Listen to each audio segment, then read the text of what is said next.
Treasure Island, originally titled The Sea Cook, A Story for Boys, is an adventure novel by Scottish author Robert Louis Stevenson, telling a story of buccaneers and buried gold. It is considered a coming-of-age story and is noted for its atmosphere, characters, and action. Adventure fiction is a type of fiction that usually presents danger, or gives the reader a sense of excitement. Some adventure fiction also satisfies the literary definition of romance fiction. Robert Louis Stevenson, born Robert Louis Balfour Stevenson, the 13th of November 1850, the 3rd of December 1894, was a Scottish novelist, essayist, poet and travel writer. He is best known for works such as Treasure Island, Strange Case of Dr. Jekyll and Mr. Hyde, Kidnapped and A Child's Garden of Verses. The novel was originally serialized from 1881 to 1882 in the children's magazine Young Folks, under the title Treasure Island or the Mutiny of the Hispaniola, credited to the pseudonym, Captain George North. It was first published as a book on the 14th of November 1883 by Castle and Company. It has since become one of the most often dramatized and adapted of all novels, in numerous media. Since its publication, Treasure Island has had significant influence on depictions of pirates in popular culture, including elements such as deserted tropical islands, treasure maps marked with an X, and one-legged seamen with parrots perched on their shoulders. Summary. The plot is set in the mid-18th century, when an old sailor who identifies himself as the captain starts to lodge at the rural Admiral Benbow Inn on England's Bristol Channel. He tells the innkeeper's son, Jim Hawkins, to keep a lookout for a one-legged seafaring man. A former shipmate named Black Dog confronts the captain about a chart. They get into a violent fight, causing Black Dog to flee. The captain, proper name Billy Bones, suffers a stroke. That night, Jim's father dies suddenly. A few days later, a blind beggar named Pew visits the inn, delivering a summons to Bones called the Black Spot. Shortly thereafter, Bones suffers another stroke and dies. Pew and his accomplices attack the inn, but are routed by excise officers, and Pew is trampled to death. Jim and his mother escape with a mysterious packet from Bones' sea chest, which is found to contain a map of the island on which the infamous pirate Captain Flint hid his treasure. Jim shows the map to the local physician Dr. Livesey and the squire John Trelawney, and they decide to make an expedition to the island, with Jim serving as a cabin boy. They set sail on Trelawney's schooner, the Hispaniola, under Captain Smollett, and Jim forms a strong bond with the ship's one-legged cook, Long John Silver. The crew suffers tragedy when first mate Mr. Arrow, a drunkard, is washed overboard during a storm. While hidden in an apple barrel, Jim overhears a conversation among the Hispaniola's crew which reveals that many of them are pirates who had served on Captain Flint's ship, the Walrus, with Silver leading them. They plan to mutiny after the salvage of the treasure, and to murder the captain and the few remaining loyal crew. Arriving at the island, Jim joins the shore party and they begin to explore. He meets a marooned pirate named Ben Gunn, who is also a former member of Flint's crew. The mutineers arm themselves and take the ship while Smollett's loyal men take refuge in an abandoned stockade on the island. After a brief truce, the mutineers attack them, with casualties on both sides of the battle. Jim makes his way to the Hispaniola and cuts the ship from its anchor, drifting it along the ebb tide. He boards the ship and encounters the pirate Israel Hands, who had been injured in a drunken dispute with one of his companions.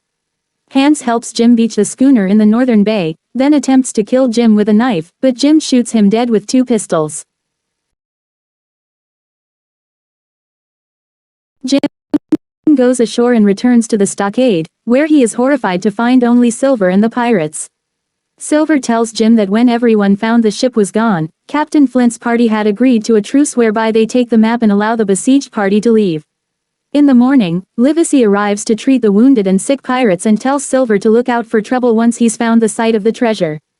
After a dispute over leadership, Silver and the others set out with the map, taking Jim along as a hostage. They find a skeleton with its arms oriented toward the treasure, unnerving the party.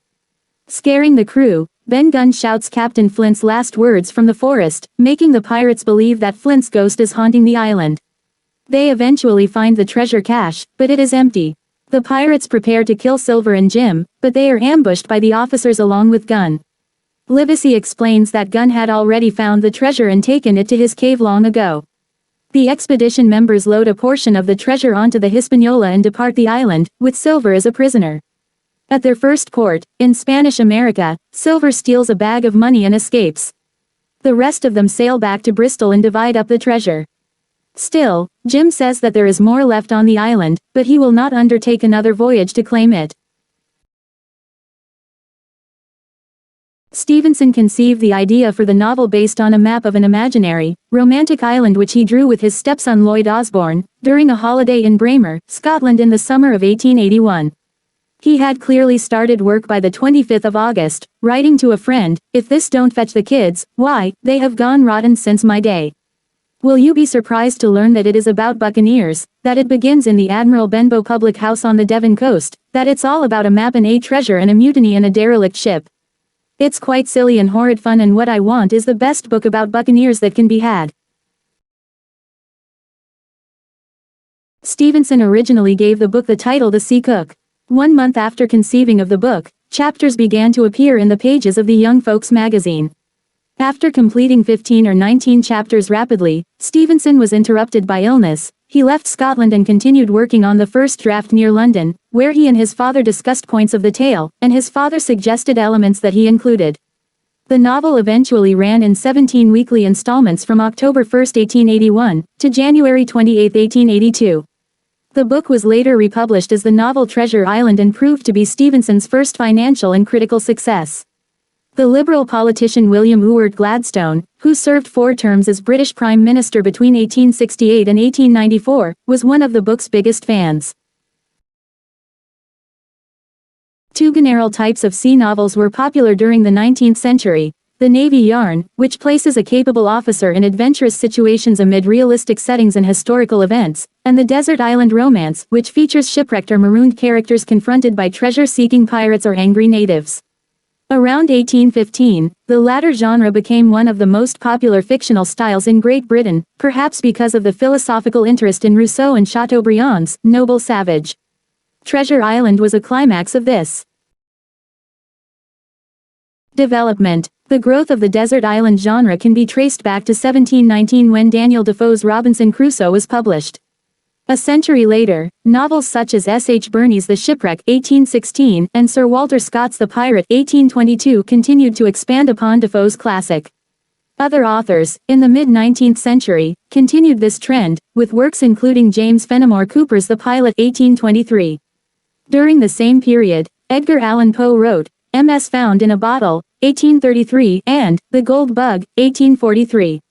All of these works influenced Stevenson's end product. Characters. Jim Hawkins, the narrator of most of the novel. Jim is the son of an innkeeper near Bristol, England, and appears to be in his mid-teens. He is eager to go to sea and hunt for treasure. Jim consistently displays courage and heroism, but is also sometimes impulsive and impetuous. He exhibits increasing sensitivity and wisdom as the journey progresses. Long John Silver, the one-legged cook aboard the Hispaniola. Silver is the secret leader of the pirates. He is deceitful and greedy, but also charismatic, and his physical and mental strength are impressive. He is kind toward Jim and appears genuinely fond of him. Silver was based in part on Stevenson's friend and mentor William Ernest Henley. Dr. David Livesey, a doctor and magistrate, he narrates a few chapters of the novel.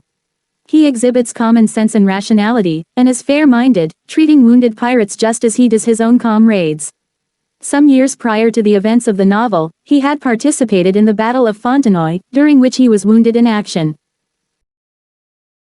Captain Alexander Smollett, the captain of the Hispaniola. He is savvy and is rightly suspicious of the crew that Trelawney hires. Smollett is a real professional, taking his job seriously and displaying skill as a negotiator. Smollett believes in rules and does not like Jim's disobedience, but later in the novel states that he and Jim shouldn't go to sea together again as Jim was too much of the born favorite for him. Squire John Trelawney, a wealthy landowner who arranges the voyage to the island. He is too trusting and is duped by Silver into hiring pirates as the ship's crew. Billy Bones, an old seaman who resides at the Admiral Benbow Inn. He used to be Flint's first mate, and is surly and rude. He exhorts Jim to be on the lookout for a one-legged man. A treasure map in his possession set the events of the novel in motion. Ben Gunn, a former member of Captain Flint's crew who was found on Treasure Island, having been marooned there by Flint's crew several years earlier. He is described as being insane, at least partially, and has a craving for cheese. In the semi-official prequel story Portobello Gold by Arthur D. Howden Smith, Ben Gunn was the servant of Captain Andrew Rip Rap Murray, Flint's associate and the mastermind behind the capture of the treasure ship Santissima Trinidad, whence the buried treasure was taken. Murray described Ben Gunn as a half-wit, whom he kept as servant specifically because he considered him intellectually incapable of treachery. After Flint's crew killed Murray and overpowered his crew, Ben Gunn went to serve Flint and fled the walrus in Savannah after Flint's death. According to the adventures of Ben Gunn, he was Nick Allardyce's servant and friend from back home. Minor Allen, an honest sailor who is killed by the mutineers during the landing on the island and whose death scream is heard across the isle. The incident occurs just before Long John murders Tom Allardyce, one of the 6 members of Flint's crew who, after burying the treasure and silver and building the blockhouse on Treasure Island, are all killed by Flint, who returns to his ship alone. Allardyce's body is lined up by Flint as a compass marker to the cache. In Portobello Gold, one sailor on Flint's ship is named Tom Allardyce. A lanky fellow with rather long, yellow hair, he is an antagonistic ringleader of sailors opposing Flint in at least 2 forecastle councils. Flint thinks they may present him with the black spot. He eventually challenges Allardyce to bring 6 friends and bury the treasure together. According to the adventures of Ben Gunn, his first name was Nick, he was surgeon on Flint's crew, and Ben Gunn was his servant and friend from back home. Job Anderson, the ship's bosun and one of the leaders of the mutiny. He participates in the storming of the blockhouse and is killed by Gray while attacking Jim. He is probably one of Flint's old pirate hands, though this is never stated. Along with Hans and Mary, he tipped a black spot on Silver and forced Silver to start the mutiny before the treasure was found. Mr. Arrow, the first mate of the Hispaniola. He is an alcoholic and is useless as a first mate. He disappears before they get to the island and his position is filled by Job Anderson. Silver had secretly given Mr. Arrow alcohol and he fell drunkenly overboard on a stormy night. In his BBC adaptation of 1977, John Lucarotti gives him the first name, Joshua. His first name was not stated in the novel. Black Dog, formerly a member of Flint's pirate crew, later one of Pugh's companions who visits the Admiral Benbow to confront Billy Bones. He is spotted by Jim in Silver's tavern and slips out to be chased by 2 of Silver's men in order to maintain the ruse that Silver and his men are not associated with him. 2 fingers are missing from his left hand. Pugh, a vicious, deadly, and sinister blind beggar who served as a member of Flint's crew. Despite his blindness, he proves to be a dangerous adversary and can even be considered a ringleader amongst his fellow crewmen. He is the second messenger to approach Billy Bones and the one to deliver the black spot. He is trampled to death by the horses of revenue officers riding to assist Jim and his mother after the raid on their inn. Silver claims Pugh spent his share of Flint's treasure at a rate of £1,200 per year, and that for 2 years until his accident at the Admiral Benbow, he begged, stole, and murdered. Stevenson avoided predictability by making the 2 most fearsome characters a blind man and an amputee. In the play Admiral Guinea 1892, Stevenson gives him the full name, David Pugh. Stevenson's novel Kidnapped 1886 also features a dangerous blind man. In Portobello Gold, it is Pugh who fatally stabs Captain Murray, working in concert with Long John Silver. From the context, it seems that Silver means Pugh when he addresses one man as Ezra, just prior. Mr. Dance, Chief Revenue Officer titled Supervisor who ascends with his men upon the Admiral Benbow, driving out the pirates and saving Jim Hawkins and his mother. He then takes Hawkins to see the squire and the doctor. Dogger, one of Mr. Dance's associates, who doubles Hawkins on his horse to the squire's house.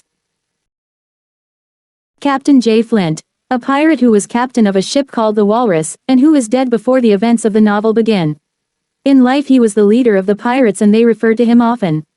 He was the original possessor of the treasure, and buried it on the island. Long John Silver's parrot is named after him. Abraham Gray, a ship's carpenter's mate on the Hispaniola. He is almost incited to mutiny but remains loyal to the Squire's side when asked to do so by Captain Smollett. He saves Hawkins' life by killing Job Anderson during an attack on the stockade, and he helps shoot the mutineers at the rifled treasure cache. He later escapes the island together with Jim Hawkins, Dr. Livesey, Squire Trelawney, Captain Smollett, Long John Silver, and Ben Gunn. He spends his part of the treasure on his education, marries, and becomes part owner of a full-rigged ship. Israel Hands, the ship's coxswain and Flint's old gunner. He tries to murder Jim Hawkins, who shoots him in self-defense. Mr. and Mrs. Hawkins, the parents of Jim Hawkins. Mr. Hawkins dies early in the story. John Hunter, a manservant of Squire Trelawney. Dr. Livesey considers him to be the most steady and capable of Livesey's servants to have in a fight. He accompanies Trelawney to the island but is later knocked unconscious in an attack on the stockade. He dies of his injuries while unconscious. John, a mutineer who is injured while trying to storm the blockhouse. Throughout the latter narrative he is primarily referred to by Hawkins as the man with the bandaged head, and ends up being killed at the rifled treasure cache.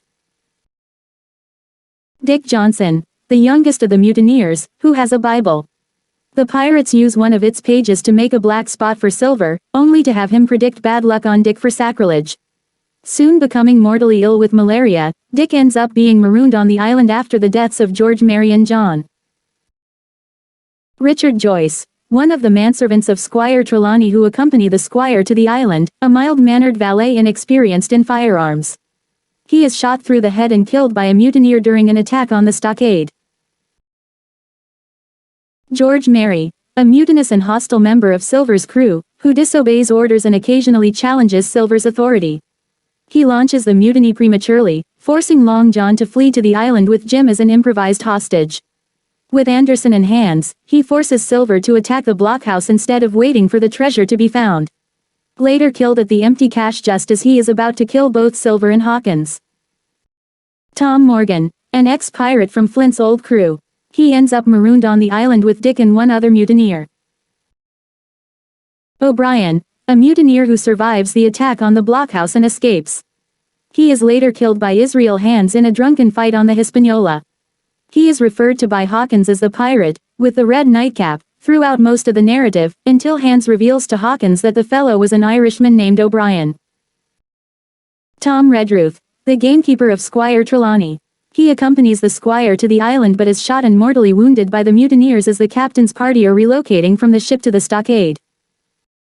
Tom, an honest sailor who is killed by Silver for refusing to join the mutiny. Among other minor characters whose names are not revealed are the 4 pirates who were killed in an attack on the stockade along with Job Anderson, the pirate killed by the honest men minus Jim Hawkins before the attack on the stockade, the pirate killed by Ben the night before. The attack on the stockade, the pirate shot by Squire Trelawney when aiming at Israel Hands, who later died of his injuries, and the pirate marooned on the island along with Tom Morgan and Dick.